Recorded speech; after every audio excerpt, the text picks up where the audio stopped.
All right, Shalom. First and foremost, we give our praise, glory, and honor to Yahweh, Ba'ashem, Yahweh Shai, Ba'ashem, Harakak, Wadash, Brakatham.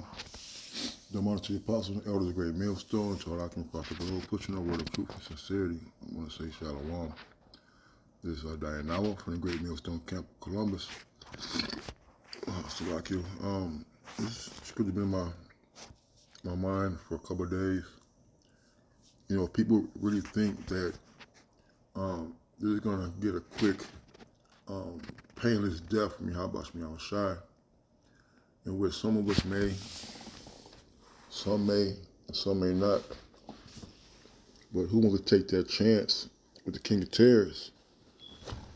We watch news clips and videos of tragedies and atrocities and judgments for Yahweh Shai, and they are very terrifying. You know, they used to have a show, television called A Million Ways to Die. It was more than that, you know, because the Lord can change your life in a blink of an eye, man. You know, so don't wait till you're being jacked up or wait till you're in trouble to call Yahweh Shai, man.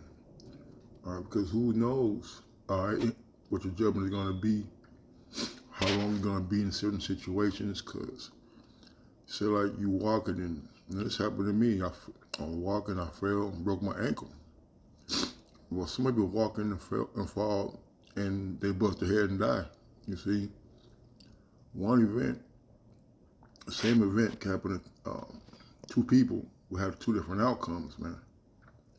So let's not be in a mindset that I'm just going to be wicked, I'm just going to die, and I'm going to get the kingdom anyway. As the Lord could have your spirit dwelling in torments until the time He releases your spirit from your body, because it's your flesh that it is going to get judged.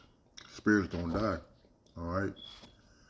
Isaiah 26:16, Lord, in trouble have they visited thee. They poured out a prayer when I chatted upon them. You know, and that's a lot of people's mindset, man.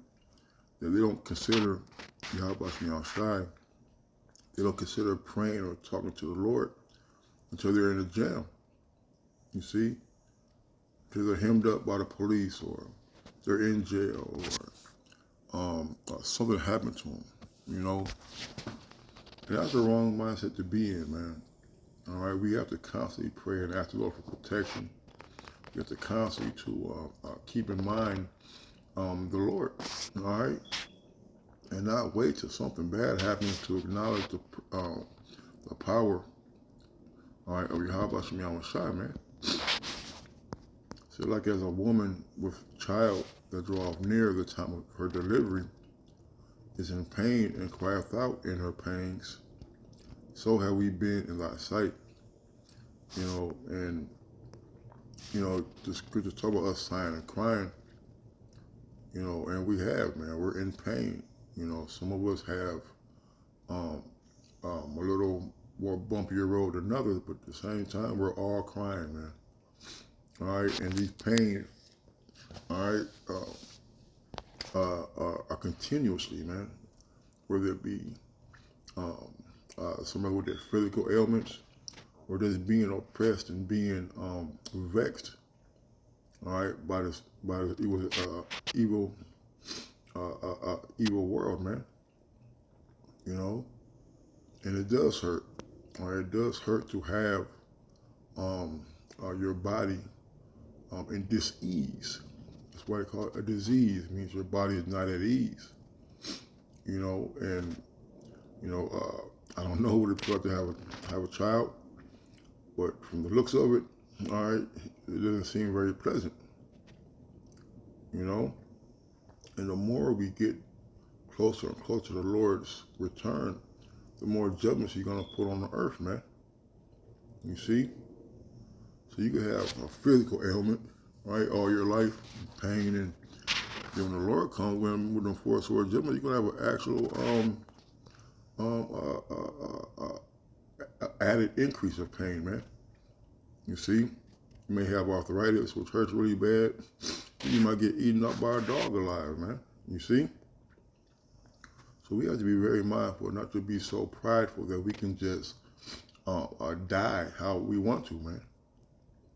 You see? We don't know what the Lord has in store for us, man. Let's get this.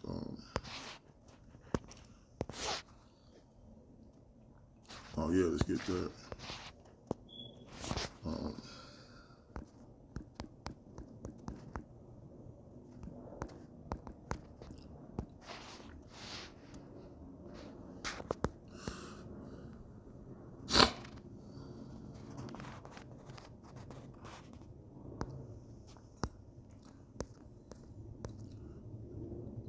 This is Luke 13.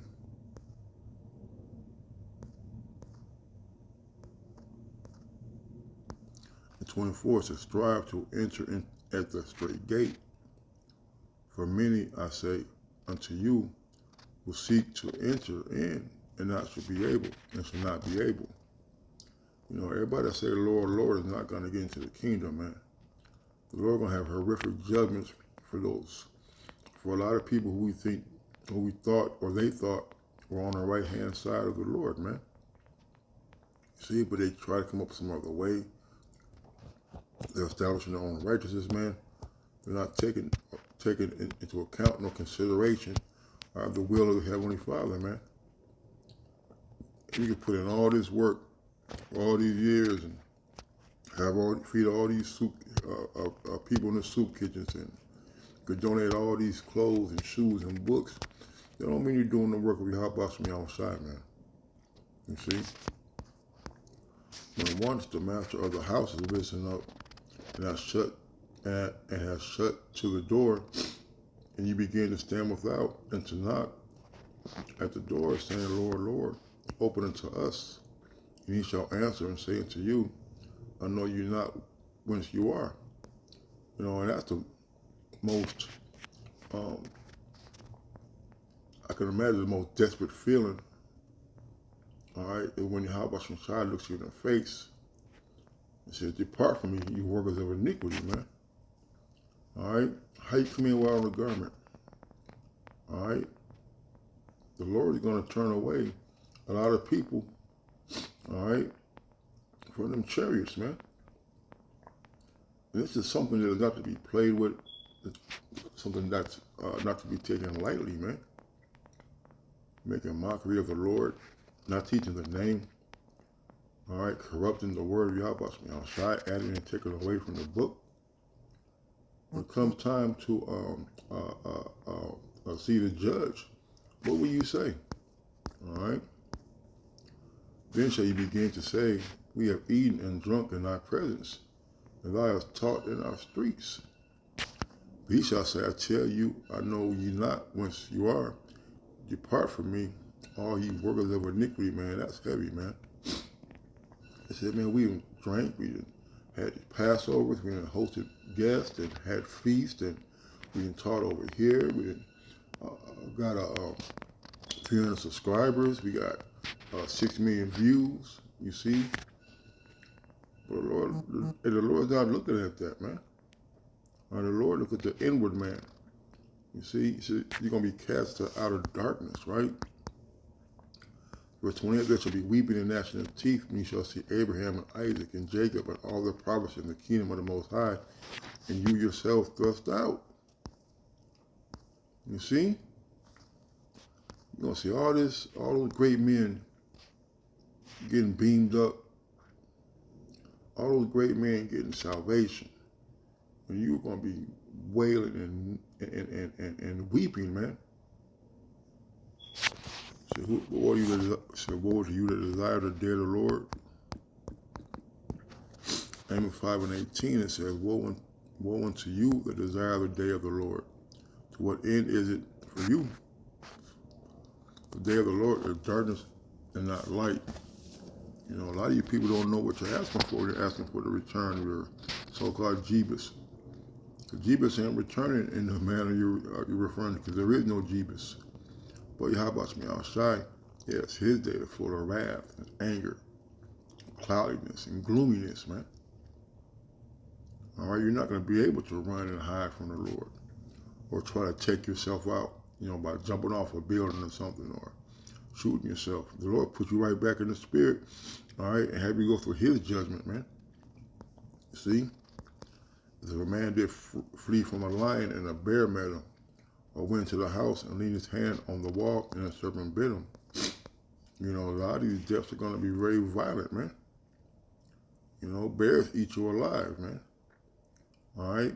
Serpents, they're depending on the snake, their venom, their poison, not only can kill you, but it can kill you slow. It can deteriorate your insides, man. Eat you from the inside out. Those are very slow and painful deaths, man. So now the day of the Lord be darkness and not light, even very dark, and no brightness in it, man. You see? The day of the Lord is going to be very tumultuous for a lot of people, man. For 2/3 of our people and the heathens, man. Okay? It's just something that's to be feared, man. I'm going to put us, there's another one again. We're going to Apocrypha.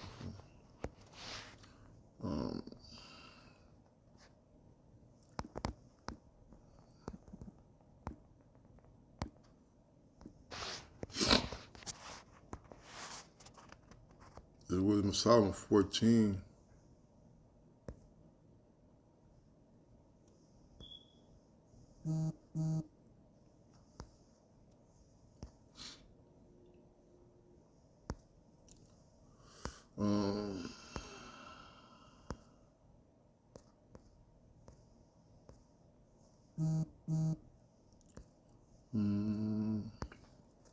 Start 21. This is we're in Psalm 14:20, talking about idols, but we know idolatry is the beginning of wickedness, man. All right, because it all starts with you worshiping other gods and idols, and even yourself. The wisdom of Solomon 14:21, and this was an occasion to deceive the world, for men serving either calamity or tyranny did ascribe unto stones and stocks the incommunicable name, man. Well, you got a lot of you people out here are worshiping trees and rocks and wood and yourselves and women, man. All right? And call those things your God, man. Moreover, this was not enough for them, but they erred in the knowledge of the Most High. And you people not only put more faith and trust and things like that in the creature and what's been created, man. The wind god, the flower god, and the tree god. You see? But don't take into account the Yahweh made all those things, man. But whereas they lived in the great war of ignorance, those so great plagues called they peace. All right, even in the calamity time we going in now, man, people are really thinking that they're in safety, man. They're okay, that they're in good standings, man, without even acknowledging and seeing all the judgments that are going forth on the earth, man. And the Lord is saving the last judgment, the great judgment for America, which is Babylon, man. You see? The Lord says there's no peace unto the wicked, man. All right, I go for you 2/3 of our people too, man.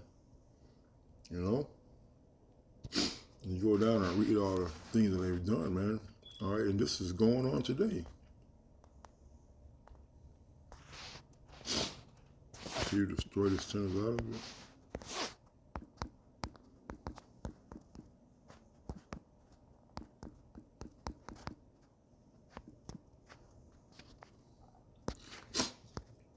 Isaiah 13.